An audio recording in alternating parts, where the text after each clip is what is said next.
Bonjour, bienvenue dans l'éco-responsable du Pays Viennois. Nouvel épisode avec cette fois des questions sur le jardinage écologique puisque depuis le 1er janvier 2017, il est interdit d'utiliser les produits chimiques dans les communes et depuis le 1er janvier 2019, interdit également chez les particuliers. Donc on va voir différents jardins d'amateurs, de professionnels et voir les techniques alternatives qui ont été mises en place. Voilà, donc on se rend maintenant dans des jardins familiaux, aussi appelés jardins collectifs, avec un règlement intérieur qui précise bien qu'il n'y a pas de produits chimiques. Donc on va aller voir les alternatives mises en place par les uns et les autres pour essayer de produire sans polluer.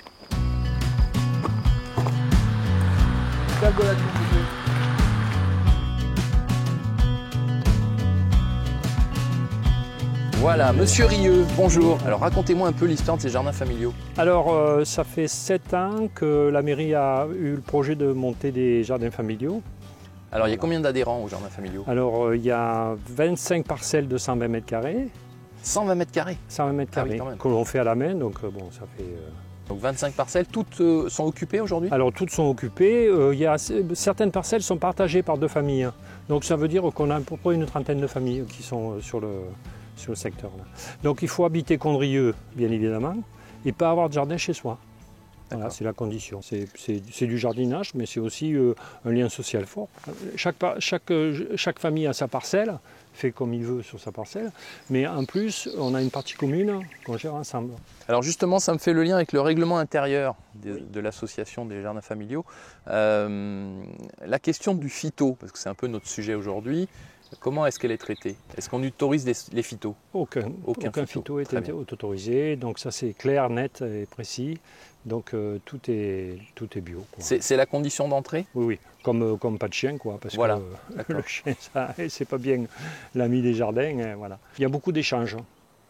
C'est la force du groupe, hein. On est 30 familles, il y a des gens qui ont des compétences, notamment pour les... On a eu une invasion de dorifort l'an dernier, monumentale.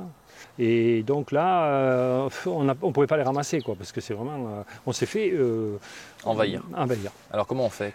Comment on fait? On ne fait pas. Hein. On fait pas. Donc, vous avez lâché l'affaire? Oui, ça a même attaqué les aubergines, les tomates. Oui, ça a attaqué pas que les... Et si ça avait été traité en amont, qu'est-ce qu'il aurait fallu faire pour anticiper? Les autres années, on avait du dorifort, on le ramassait à la main. Voilà. Parce que c'est des petites surfaces, c'est des petites quantités. Donc on ramassait à la main, voire on ramassait les œufs qui étaient sous les feuilles, là, avec des petits œufs jaunes. Là, voilà. Donc là, on s'en sortait très bien. Mais l'an dernier, vu les quantités, c'était pas possible. Donc il n'y a pas eu de récolte? Alors si, parce que c'est arrivé en fin de production.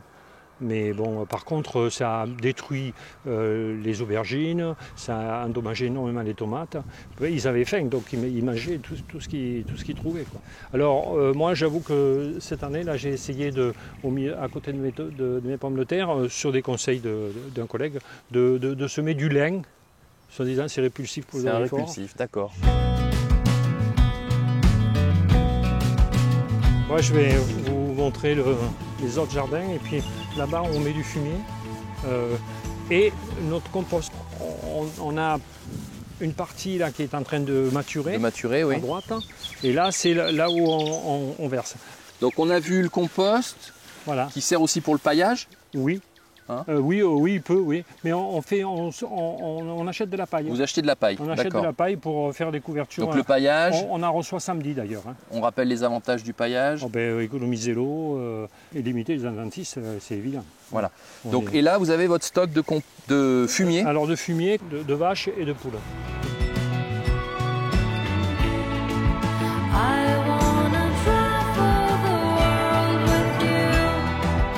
Alors Monsieur Rieux, là je vois plein de choses intéressantes. Je vois du paillage. Alors du paillage vert, voilà. Du paillage végétal. Est-ce que je me trompe si je dis que c'est des oyas? C'est tout à fait des oyas. Alors le principe c'est une jarre qui a une forme un petit peu évasée. On la remplit d'eau. Puis comme elle est poreuse, elle diffuse l'eau autour, et ce qui permet d'avoir une autonomie d'une semaine, 15 jours l'été. Les plantes prennent ce qu'elles ont besoin. Voilà, donc on plante autour. Il y a plein d'astuces. Hein. Plein d'astuces. Bien, merci pour ces éléments. Bonne suite. Continuez bien. Merci. À bientôt. Au revoir. Merci, au revoir.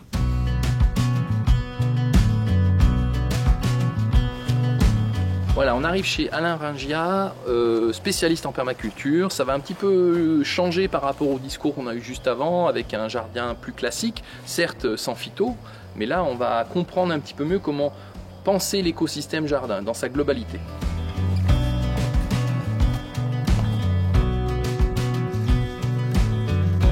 Bonjour Alain. Salut. Alors vous êtes le spécialiste de la permaculture. Ouais, c'est spécialiste, ouais. Voilà. J'aimerais que vous m'expliquiez un petit peu l'histoire de votre jardin. Ouais.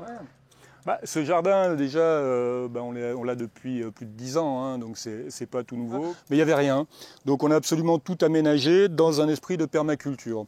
Et là, le lieu dans lequel nous sommes, il est intéressant parce que pour moi, il y a quelque chose qui me passionne, c'est la notion de forêt-jardin ou de forêt nourricière, comme on l'appelle, et qui est en fait le principe de la forêt traditionnelle, où on peut avoir jusqu'à 7 niveaux d'étagement entre les plus grands et les plus petits. Donc vraiment, se dire aujourd'hui faire un jardin à l'horizontale, longueur, largeur, pour moi, ça ne fait pas sens, puisque l'idée, c'est vraiment de recréer un écosystème où tout sert à tout. L'arbre qui est là, c'est le patriarche, c'est la mémoire du lieu. Il a dans ses gènes 200 ans d'histoire du coin, il sait tout. Et moi, je suis convaincu qu'il le communique aux autres. Mais enfin, ça, c'est mes petits secrets. La philosophie. Ouais. Donc, il y a différentes strates. Alors, expliquez-moi un peu ces strates. Alors, la plus haute, ce sont les grands arbres. Hein, donc, le chêne, l'illustration ici, hein, donc, qui est le plus haut de ces arbres. En dessous, on va trouver des arbustes, enfin des arbres moyens. Donc, ici, ce sont des sureaux. Les lilas, ouais, il doit y avoir peut-être une aubépine quelque part. Donc là, deuxième niveau. Troisième niveau, on est sur des arbustes à fruits un peu plus bas. Donc là, les poiriers qui sont ici, le cerisier, l'abricotier, qui sont de toute façon limités. Et tout ça vit, ils ne se gênent pas les uns les autres? Ils trouvent leur place. Ils trouvent leur place. Et puisqu'après, on arrive à un niveau inférieur encore, qui vont être ces buissonnants-là. Donc là, on a de la caseille, on est à côté de la groseille à maquereau, on a ici un autre groseillier qui est en train de sortir, là-bas des framboises. Ensuite, on va avoir encore un 5e niveau qui est celui des tapissantes. Donc en tapissantes, il y a toutes les aromatiques et médicinales. Donc là, je ne vais pas vous faire la liste parce qu'il y en a plein, c'est ce qui me passionne pour plein de raisons. En dessous encore, on a les racines. Donc là, on est au 6e niveau. Il va me dire, le 7e, c'est quoi? C'est les lianes. La liane, tout simplement, comme la vigne ici. On voit, d'ailleurs, là, je l'ai un peu descendu parce qu'elle montait Elle montait sur le poteau. Ah ouais, elle montait sur le poteau, elle rejoignait. Donc, dans cet environnement, l'homme est toléré, j'ai l'impression. On arrive à serpenter un peu au milieu. Alors, on parle souvent de permaculture et tout le temps, moi, ce qui me vient à l'esprit, la fameuse notion de lasagne. On nous parle toujours en permaculture de lasagne. Alors, où sont les lasagnes? Alors, il y en a une ici, là derrière, hein, qui est un exemple, mais il y en a aussi en bas. Elles sont plus parlantes. Le principe de la lasagne, hein, comme son nom l'indique, c'est ni plus ni moins que d'empiler des couches. C'est des couches, d'accord. Voilà. Enfin, on dit toujours qu'il faut buter les patates. Donc vous voyez la taille de cette pomme de terre, hein, le niveau du terrain naturel. Déjà prête à fleurir. Là. Voilà. Le niveau du terrain naturel est ici, c'est-à-dire que tout le chargement, voilà, on peut voir ici. Alors t'as mis quoi? Alors il y a de la tonte, il y a du BRF, il y a de l'herbe là que j'arrache dans le coin de la serre, il y a de la paille, il y a du foin. BRF, bois raméal fragmenté. Ouais, c'est ça. Tout ce que chaque fois que je taille un végétal de la mer, j'ai un petit broyeur. Ça, c'est vraiment s'il y a quelque chose que je recommande.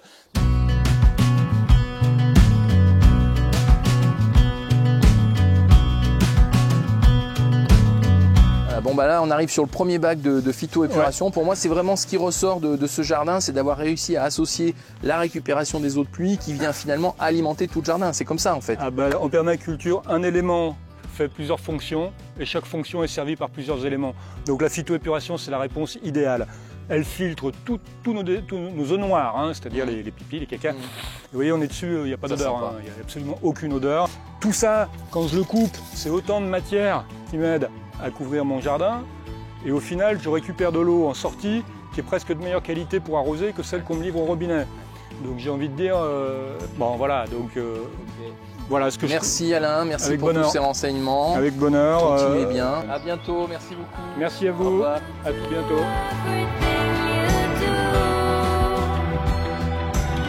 Voilà, on a vu comment ça se passe dans les jardins familiaux à Condrieu, on a vu un spécialiste de la permaculture, on considère que ce sont des amateurs, des particuliers. Donc cette loi zéro phyto, elle s'applique avant tout aux industriels, aux communes, aux collectivités. On arrive à Loire-sur-Rhône et on va voir justement comment les professionnels utilisent et améliorent cette loi zéro phyto. Le temps a un petit peu changé, c'est tant mieux pour les jardins et je vais mettre la veste.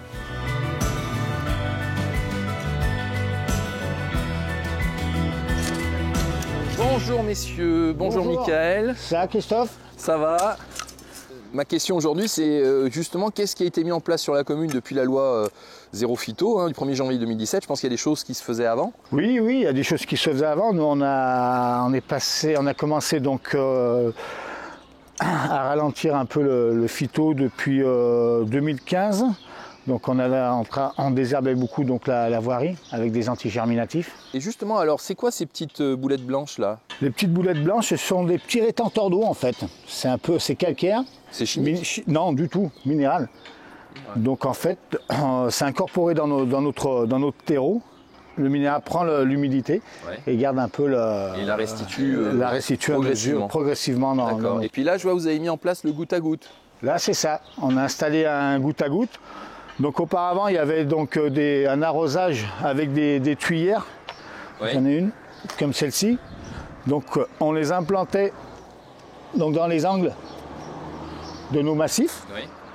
Donc l'eau arrivait par ici, avec la pression, donc levait la tige, et là, donc ça arrosait par dessus. Voilà, exactement. Alors vous avez arrêté parce qu'il y avait... On a arrêté ça, pourquoi? Pour plusieurs choses. D'une, gaspillage. Donc on arrosait donc notre massif par la hauteur et ça arrivait des fois à brûler les feuilles de nos annuelles.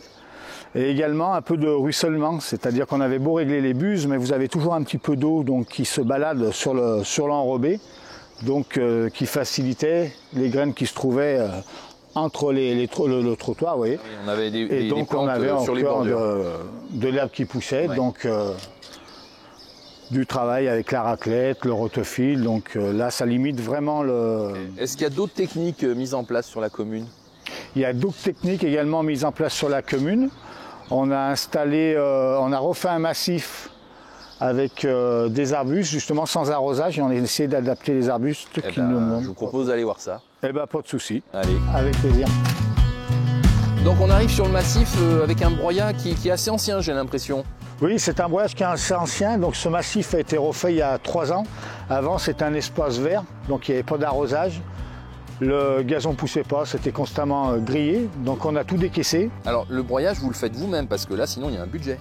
Bien sûr, le broyage, on fait nous-mêmes. On a acheté un broyeur, donc l'hiver, toutes nos tailles, on récupère toutes nos tailles et on broie tout, on a acheté un broyeur. Donc ça évite d'aller en déchetterie. Ça évite d'aller en déchetterie, ça évite de brûler, ça évite plein de choses. Donc ensuite, on broie notre broyage et on récupère également tous les sapins de Noël. Donc on fait des petits points dans le village et tous les habitants jettent leurs sapins. Voilà, je vois qu'il y a du paillage aussi dans le cimetière. Là, on est au cimetière, c'est ça? Également, on est dans le cimetière. Là, donc on a refait les allées et donc on a refait également des massifs. Hein. Et là, c'est quoi? Du gravier? Là, c'est de la pouzzolane en fait. Donc on a tout décaissé. On a remis donc de la bonne terre. On a mis une toile également dessous. Donc il y a une toile. Ah oui, donc s'il y a la toile, il n'y a plus de lumière. Il n'y a plus de lumière, il n'y a plus rien. Donc nos toiles, on l'a installée. On l'a bien vissée contre les bordures pour éviter qu'elle bouge. Et ensuite, on a remis notre paillage. Vous utilisez vraiment tout pour, on utilise vraiment tout pour pailler. Et alors, qu'est-ce que je vois là en haut? C'est des moutons? En fait, on ne peut pas être tout le temps de partout. Donc, certains endroits aux extrémités du village, on a mis des moutons. Donc, ils nettoient toutes les parcelles. Alors ça, et on les change au fur et à mesure. C'est moins agressif. Là, on voit justement, il y a une parcelle qui a été tondue à ras. Où là, pour le coup, la biodiversité en a pris un coup. Et puis, la tonte avec les moutons qui, elle, est beaucoup plus douce. Voilà, tout à fait. Ok, bon, merci, Michael, pour toutes ces infos. On comprend un peu mieux maintenant le zéro phyto dans les communes. Bonne suite à vous, à bientôt. Merci, et à bientôt. On a vu pas mal de gens passionnés qui essaient de trouver des solutions par rapport à une contrainte administrative et légale. La loi phyto s'impose à tous aujourd'hui. Finalement, d'une contrainte, la plupart en ont fait une force en faisant travailler un peu leur ménage. Et on s'aperçoit aujourd'hui que les solutions qui sont trouvées aident vraiment la nature. Alors on continue sur cette belle lancée et à bientôt pour un nouvel épisode.